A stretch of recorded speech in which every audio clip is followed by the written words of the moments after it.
மதுரை மாவட்டம் திருமங்கலம் அருகே காவல் நிலையத்தில் தாக்குதல் நடத்தப்பட்டது தொடர்பாக ஆய்வு செய்ய சென்ற முன்னாள் அமைச்சர் RB உதயகுமார் கைது செய்யப்பட்டார். திருமண மண்டபத்தில் வைக்கப்பட்டிருக்கும் உதயகுமாரை முன்னாள் அமைச்சர் செல்லூர் ராஜு சந்தித்தார். இது தொடர்பான கூடுதல் தகவலுடன் இணைகிறார் செய்தியாளர் விக்னேஷ். வணக்கம் விக்னேஷ், விவரங்கள்.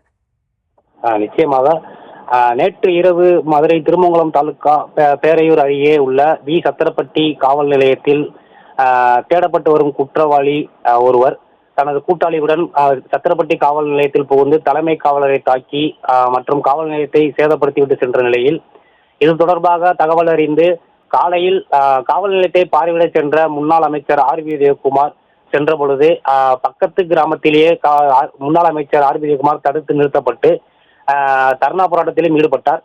அதைத் தொடர்ந்து முன்னாள் அமைச்சர் RB உதயகுமார் கைது செய்யப்பட்ட நிலையில் அவரை நேரில் சந்தித்து ஆறுதல் கூறுவதற்காக முன்னாள் கூட்டுறவு அமைச்சர் செல்லூர் ராஜு வருகை தந்து RB உதயகுமாரை நேரில் சந்தித்து ஆறுதல் கூறினார்.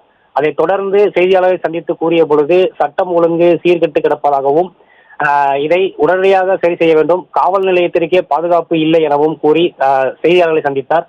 அதைத் தொடர்ந்து குற்றவாளிகளை பிடிக்க 4 தனிப்படைகள் அமைத்து குற்றவாளிகளை தேடி வருவதாகவும் காவல்துறை தரப்பில் தகவலானது தெரிவிக்கப்பட்டு வருகிறது. விவரங்களுக்கு நன்றி விக்னேஷ்.